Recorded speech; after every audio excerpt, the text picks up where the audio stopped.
কাঞ্চনজংঘাৰ অলপ কথা সুধিম বুলি ভাবিছিলো। খুব ডায়লগ আছে বোলে, অদ্ভুত অদ্ভুত কিছুমান সংলাপ কাঞ্চনজংঘাত শুনিছো। এই কাঞ্চনজংঘা ডায়লগ মানে ইয়াত ক'লে বৰ দিগদাৰ হ'ব, কিন্তু চিনেমাখনো বেলেগ ধৰণৰ চিনেমা এখন।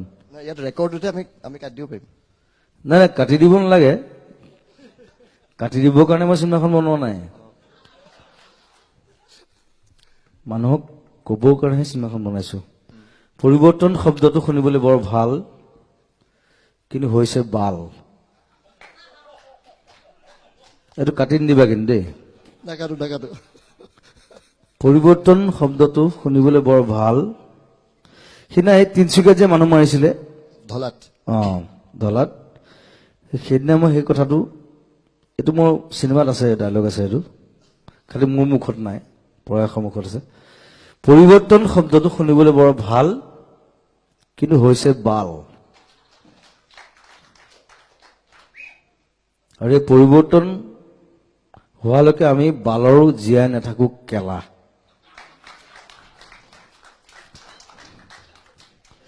আৰু স্পষ্ট কথা দেখুৱাবলৈ চব মিডিয়াৰ গাটছ থাকিব লাগে। মই এইটো কথা কওঁ যে এইটো স্পষ্ট কথা। এইটো এই পৰিৱৰ্তনটো যিটো কৰিলে বিজেপিয়ে, মই গান গাইছো বাৰু বিজেপিৰ, অসমৰ আনন্দ সৰ্বানন্দ, ঠিক আছে, একো নাই। তাৰ আগতে মই কংগ্ৰেছৰো গান গাইছো, মোক পইচা দিছে, মই গাইছো, একো নাই। I am a singer, it's nothing. কিন্তু ছচিয়েলিজিমটো মোৰ গাত আছেতো, আৰু চবৰে গাত আছে, আৰু সেই বস্তুটো স্প্ৰেড কৰিব লাগে, ছচিয়েলিজিম। এতিয়া কংগ্ৰেছ, বিজেপি, এজিপি এইবোৰ কৰি লাগি থাকি লাভ নাই। এইবোৰ আৰু 40 বছৰ আমি পিছুৱাই যাম। ছচিয়েলিজিম আনিব লাগে, নিজৰ ভিতৰত থাকিব লাগে। আমি যিটো ফিল কৰোঁ, how you feel, that's the main thing. সেইকাৰণে পঢ়া শুনা লাগে, ষ্টাডি লাগে। আমাৰ ল'ৰা ছোৱালী আৰু পঢ়াব লাগিব, নতুন প্ৰজন্ম। এতিয়া কাঞ্চনজংঘা মই আৰু এটা ডায়লগ ক'ম, আমি নতুন প্ৰজন্ম, আমি ইচ্ছা কৰি দেশ জ্বলাবও পাৰোঁ, সলাবও পাৰোঁ। আমি ইচ্ছা কৰি কিন্তু চব কৰিব পাৰোঁ। চ' উই আৰ দা, এতিয়া মই অকণমান বুঢ়া হৈছোঁ, আই এম 46 নাও, কিন্তু তথাপি I am young, I am 25 in my mind. চ' কথাটো সেই তেনেকুৱা, বেছি আৰু কণ্ট্ৰভাৰ্চি নকৰোঁ নেকি ন? চিনেমাখনত আছে এইবিলাক ডায়লগ, এইবিলাক চব আছে, কাঞ্চনজংঘাত আছে। আৰু এটা কৈ দিওঁ দেই, কওক সেইটোতো আৰু ওপৰত। কওকচোন বাৰু। কাঞ্চনজংঘা সেইকাৰণে মই পিছুৱাই দিলো ৰিলিজ।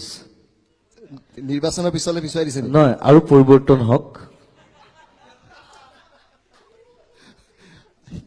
পৰিৱৰ্তন, আৱৰ্তন, বিৱৰ্তন, সংবৰ্তন, জ্যোতিপ্ৰসাদে লিখি থৈ গৈছে, কাঞ্চনজংঘাতে লিখিছে। তুষাৰ শিৱৰশীৰ মই অভ্ৰভেদীবীৰ, মই কাঞ্চনজংঘা। কেলে লিখিছিলে তেওঁ? সেইটো কেলে লিখিছিলে চিনেমাখন চালে গম পাব। সেইটো হৈছে হয়তো তেওঁ চিনেমা, প্ৰথম চিনেমা তেওঁ বনাইছে। চ' তাৰপৰা এটা ডায়লগ আছে, মোৰ কোনো জাতি নাই, চবেই জানে মই বামুণ মানুহ, কিন্তু মোৰ লগুণ নাই। মই হায়াৰ ছেকেণ্ডেৰী ফাৰ্ষ্ট ইয়েৰতে লগুণ ছিঙিছো, আৰু এখন চিনেমাত মই লগুণ ছিঙিছো। আৰু যেতিয়া মই লগুণ ছিঙো তেতিয়া ইণ্টাৰভেল হয়। মোৰ কোনো জাতি নাই, মোৰ কোনো ধৰ্ম নাই, মোৰ কোনো ভগৱান নাই, মই মুক্ত, মই কাঞ্চনজংঘা। বঢ়িয়া। Thank you.